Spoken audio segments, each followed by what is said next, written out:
In this video, we will perform the test plan of enforcing access and privilege elevation across multiple platforms leveraging Centrify and Active Directory.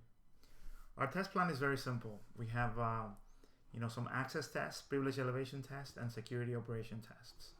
So the first test we're going to do are going to be to try to access via console. As you can see, when we define the roles and rights for this particular role, notice that the user is only allowed to log in through SSH from a Unix perspective. And if I look at the properties of the role from a Windows perspective, the user is only allowed remote login. So let's go ahead and test this. I'm going to switch to my app1 server, who happens to be one of the servers in that group. So I'm going to try and switch user, and I'm going to, David's credentials.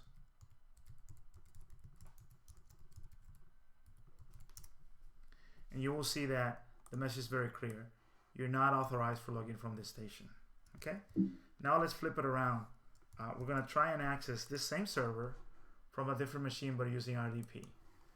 So I'm going to launch Terminal Services Client, and I'm going to connect to app1. So now I'm going to put David his credentials, and effectively the user was able to log in. Now let's switch to a Unix platform. So the server that is in the group, as you can see here, is along with app1 is N3. So I'm going to attempt to do a local connection to the server.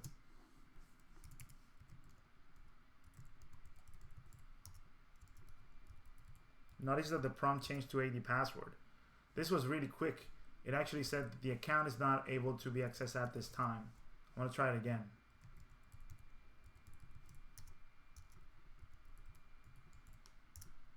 Yep, it's very quick, but I'm not able to log into the console. That's pretty much the principle right there. So let's go ahead and switch to app2. And we're going to attempt to do a PuTTY connection.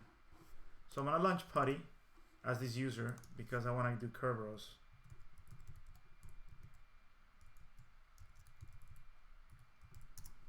Okay, so I'm going to go ahead and load this. And there you go. I'm logged in. And I was able to enforce the property enforce that limit the access via the console, but I was able to log in via a remote, remote protocol. In this case, SSH and RDP. Let's take a look at the test plan and take a look at the other areas. So, privilege elevation test. We're gonna try to do things without elevation and verify that things are not working. In the case of Unix, it's very simple. I'm gonna try and edit the etc password file.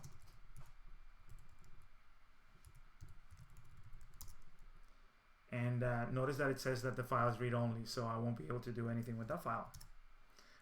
In the Windows side, there's several ways I can realize that I'm not a member of administrators group. So if I look at the restart and shutdown are not available. If I run something like this management, I'm gonna get a message saying, hey, I don't have logical disk manager rights on app1. So none of those things I'm able to do without proper privilege elevation. So the way I do privilege elevation, I'm going to start first with the Unix side, is by using dzdo. So dzdo is Centrify enhanced sudo, and all it does is instead of looking at a sudoers file, it will look at Active Directory roles and rights, and it's going to, based on that, it's going to make the right decision. So one way that I can do is take a look at my role. dzInfo shows me what can I do in a machine. So notice in here it says that I am in mixed model admin, and I can only log in through SSH, and I'm able to run any command as root. So let's take it for a ride. So dzdo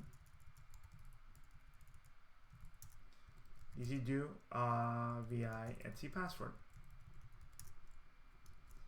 I'm getting the lectures the first time I'm using this. So in here, I should be able to, I'm just going to add a line. And I was able to do it. On the Windows side, the action that I wanted to perform,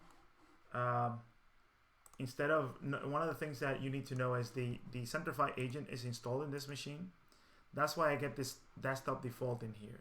I can look at the authorization center, and it tells me, you know, I'm allowed to log in remotely, but not in the console. The roles that I have is mixed admin PCI model, consistent to what you saw on Unix. The assignment was made at the MIS servers group, and the role is defined and allows me to do it all the time. And I only have an administrative desktop.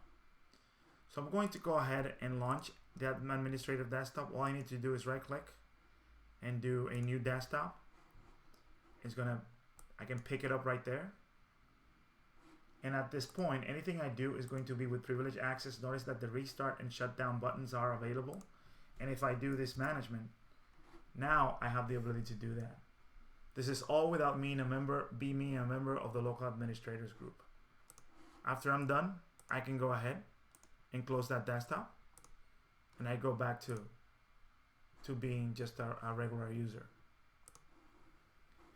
Finally, what we need to make sure is that accountability is preserved. So one of the things that security operations needs is that you don't need to spend a fortune on adapting your security solution to your logging or log aggregation capability.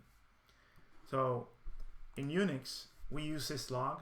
So if I do, and I properly have to elevate dzdo tail var log secure, notice that, you know, not only when I elevate it, everything is documented with my user's account, just like if I was using sudo. It was David Putty who ran vi at passwd, right? It was David Putty who opened the secure log. Same thing when a section was added for me via SSH. If we go to the Windows side, what we'll be looking at is at the event log.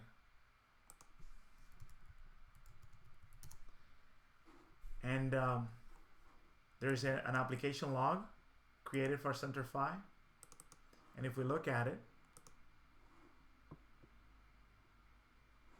and the Windows refreshing here, we should be able to see informational events. For example, notice here that it says switch desktops to success. Notice that the principal is also named here, David Putty.